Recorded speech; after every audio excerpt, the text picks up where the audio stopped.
बॉलीवुड का जिक्र है, जिक्र है, जिक्र है। फिल्मों की सब फिक्र है, फिक्र है।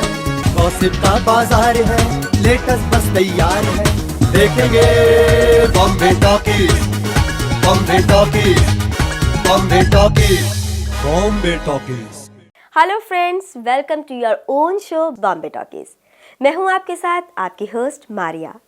आप तो जानते ही हैं, हम अपने प्रोग्राम में हर एपिसोड में लेकर आते हैं बॉलीवुड से जुड़ी ढेर सारी जानकारी और ढेर सारे गॉसिप्स। आप ये भी जानते हैं कि हमारी फिल्म से कई लोग जुड़े होते हैं, जैसे hero, heroines, comedians, character artist, producer, director वगैरह वगैरह। लेकिन फिल्म की कहानी को किस तरह से बताना है, रुपहले पर्दे पर किस तरह से दर्शाना है, फिल्म का हर सीन कैसे आगे बढ़ेगा, लोकेशन क्या रहेगी, हीरो हीरोइन या फिर जितने भी कैरेक्टर आर्टिस्ट हैं उन सब की परफॉर्मेंस क्या रहेगी, कैसे रहेगी, कुल मिलाकर ज़्यादातर चीज़ों की जिम्मेदारी रहती है डायरेक्टर पर। तो अगर ये कहा जाए कि फिल्म रूपी जहाज़ का कप्तान डायरेक्टर होता है तो कुछ गलत नहीं होगा। फिल्म की कामयाबी और नाकाम ये दोनों ही जिम्मेदारी डायरेक्टर के कंधे पर रहती हैं और इसी वजह से डायरेक्टर अपनी फिल्म को हर तरह से कामयाब बनाने के लिए भरसक प्रयास करता है। जब डायरेक्टर इतना इम्पोर्टेंट पार्ट होता है तो हमने सोचा क्यों ना अपने एक एपिसोड में आपसे एक ऐसे ही शानदार यादगार डायरेक्टर का जिक्र किया जाए। तो लीजिए, अपने इस एपिसोड में हम लेकर आए हैं एक ऐसे ही बहुत फेमस डायरेक्टर की ज़िंदगी से जुड़ी ढेर सारी बातें। जी हाँ, हमारा इशारा है बहुत ही मशहूर डायरेक्टर ऋषिकेश मुखर्जी की तरफ, या यूँ कहें पॉपुलरली नोन एज ऋषि दा की। उन्होंने अपने लंबे चौड़े फिल्मी करियर में 42 फिल्म्स को डायरेक्ट किया। इनमें से उनकी मशहूर फिल्म्स हैं सत्यकाम, चुपके चुपके, आनंद, अनुपमा, नमक हराम, गोलमाल, गुड्डी, आशीर्वाद, बावर्ची और भी बहुत सारी फिल्म्स। कलकत्ता में जन्मे ऋषि दा ने साइंस स्ट्रीम में स्टडीज़ की और केमिस्ट्री में ग्रेजुएट हुए। कुछ समय तक उन्होंने मैथमेटिक्स और साइंस पढ़ाया भी। लेट 40s में ऋषि दा ने कलकत्ता में BN सरकार के न्यू थिएटर में एज कैमरामैन और फिर उसके बाद फिल्म एडिटर के तौर पर काम किया, जहां उन्होंने सुबोध मित्र, जो कि कैचीदा के नाम से भी जाने जाते थे, उनसे फिल्म एडिटिंग की बारीकियां सीखी। 1951 की शुरुआत में बिमल रॉय को उन्होंने असिस्ट किया। ना सिर्फ असिस्ट किया बल्कि उनके साथ एज एडिटर भी काम किया। ऋषि दा ने बिमल रॉय को उनकी फिल्म दो बीघा जमीन और देवदास जैसी फिल्म्स में असिस्ट किया था। लेकिन एज डायरेक्टर ऋषि दा की डेब्यू फिल्म रही मुसाफिर, जो कि 1957 में रिलीज हुई। हालांकि ये फिल्म बॉक्स ऑफिस पर कुछ ज़्यादा कमाल नहीं दिखा सकी, लेकिन बावजूद इसके उनके क्रिएटिव माइंड और हार्ड वर्क को देखकर राज कपूर साहब ने एज डायरेक्टर उनका नाम रिकमेंड किया अपनी फिल्म अनाड़ी के लिए, जो कि रिलीज हुई साल 1959 में। इस फिल्म की मुख्य भूमिकाओं में नजर आए राज कपूर और नूतन जी। ये फिल्म कमर्शियली काफी सक्सेसफुल रही। इसके बाद ऋषि दा की अगली फिल्म आई अनुराधा, जो कि साल 1961 में रिलीज हुई। ये फिल्म एक आइडियलिस्टिक डॉक्टर की जिंदगी पर बेस्ड थी, जो कि अपने काम में इस कदर मसरूफ रहता था कि अपनी वाइफ को हमेशा नेग्लेक्ट करता रहा।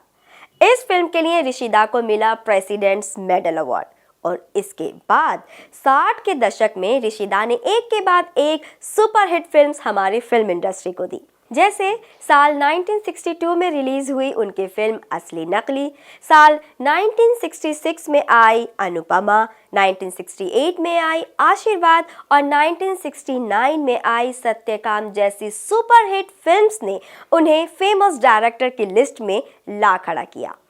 इसके बाद तो हर किसी की ज़बान पे बस ऋषि दा का नाम था। साल 1971 में ऋषि दा ने दी एक मास्टरपीस फिल्म आनंद। इस फिल्म में भय, उम्मीद, जीवन और मृत्यु के बीच तालमेल भरा मैसेज था। कई सारे इमोशंस को लिए आगे बढ़ना इस फिल्म का और जीवन के प्रति एक मजबूत रुख रखने वाले एक्टर यानी आनंद हमारे राजेश खन्ना जो कि मौत से जूझ रहे हैं, किस तरह से मरने से पहले जी भर कर जीना चाहते हैं, उनकी ये अदा, ये उम्मीद दर्शकों को बेहद पसंद आई। इस फिल्म के सभी गीत और संवाद बहुत मशहूर हुए।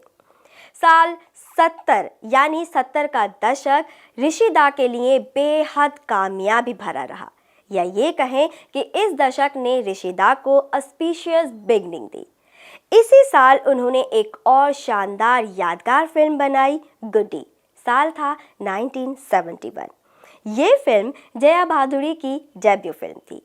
इसके बाद 1973 में आई अमिताभ बच्चन और जया भादुड़ी स्टारर फिल्म अभिमान। ये फिल्म अमिताभ बच्चन और जया भादुड़ी की साथ साथ एवर बेस्ट परफॉर्मेंस वाली फिल्म मानी जाती है। इस फिल्म की कहानी में दो गायक दिखाए हैं जो कि पति पत्नी हैं। अब किस तरह से पत्नी की सफलता पति के लिए एक चिंता का सबब बन जाती है, किस तरह से पत्नी की सफलता पति पत्नी की निजी जिंदगी में समस्याएं पैदा करती है और किस तरह से उनका समाधान होता है, इन सभी को बड़ी ही बखूबी से डायरेक्टर ने कैमरे में कैद किया। साल 1975 में एक और शानदार फिल्म बनाकर ऋषि दा ने सबको हैरान कर दिया। ये फिल्म थोड़ी हटके थी। फिल्म थी चुपके चुपके, जिसने लोगों को हंसा हंसा कर लोटपोट कर दिया। इस फिल्म में मिडिल क्लास मेंटेलिटी को बड़े ही अनोखे अंदाज में दिखाया गया है।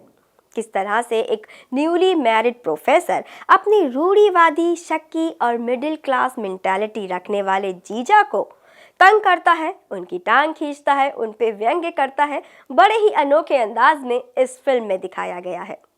इस फिल्म में मुख्य भूमिकाओं में नजर आए धर्मेंद्र, अमिताभ बच्चन, शर्मिला टैगोर, जया भादुड़ी, ओम प्रकाश और Keshav Mukherjee. Om Prakash as over protected जीजा इस फिल्म में शानदार अभिनय करते नजर आए। उनके इस रोल को, इस किरदार को लोग आज भी याद करते हैं। इस फिल्म के बहुत से ऐसे डायलॉग्स रहे जिसे लोग आज भी रिपीट करते हैं, याद करते हैं और खुद को गुदगुदाते हैं। साथ ही इस फिल्म के ज़्यादातर गाने बेहद मशहूर रहे। ख़ास तौर से शर्मिला टैगोर पर फिल्माया गया गाना अब के सजन सावन में लोग बहुत गाते हैं और इस गीत को काफ़ी सराहा भी गया। दोस्तों, बहुत कम ऐसे लोग होते हैं जो ह्यूमन नेचर को समझ पाते हैं। उन्हीं बहुत कम लोगों में से एक हैं हमारे ऋषि दा, जिन्होंने हमेशा ही इंसानी रिश्तों को अहमियत दी है। ना सिर्फ अहमियत दी है बल्कि उनकी मान्यताओं को, उनमें छुपे छोटे छोटे इमोशंस को, रूठने मनाने को, सताने को, हंसाने को हमेशा अहमियत देते हुए अपनी फिल्म्स में कहीं ना कहीं ज़रूर रखा है। किस तरह से लोग रूढ़िवादी विचारों को ओढ़े बैठे हैं जिनका हमारी निजी ज़िंदगी में कोई लेना देना नहीं होता, ऐसे बहुत सारे संदेश हमें उनकी फिल्म्स में देखने को मिलते हैं। ऋषि दा ने अपनी फिल्म अनुपमा, जो कि साल 1966 में रिलीज़ हुई थी, डेडिकेट की बिमल रॉय साहब को, और फिल्म आनंद, जो कि 1971 में रिलीज़ हुई थी, डेडिकेट की राज कपूर साहब को। ऋषि दा सेंट्रल फिल्म बोर्ड सर्टिफिकेशन के और नेशनल फिल्म डेवलपमेंट कॉरपोरेशन के चेयरमैन भी रह चुके हैं। एक बार खुद पर यूं ही चुटकी लेते हुए ऋषि दा ने कहा कि उनकी फिल्म अनुपमा इसलिए बहुत बड़ी सुपरहिट साबित हुई क्योंकि इस फिल्म को भारतीय पुरुषों ने कुछ ज़्यादा ही पसंद किया। वजह ये थी कि इस फिल्म का उमा का किरदार भारतीय पुरुषों को बेहद पसंद आया, क्योंकि हमारे पुरुषों को कम बोलने वाली और टिमिड इंट्रोवर्ट महिलाएं काफ़ी पसंद है।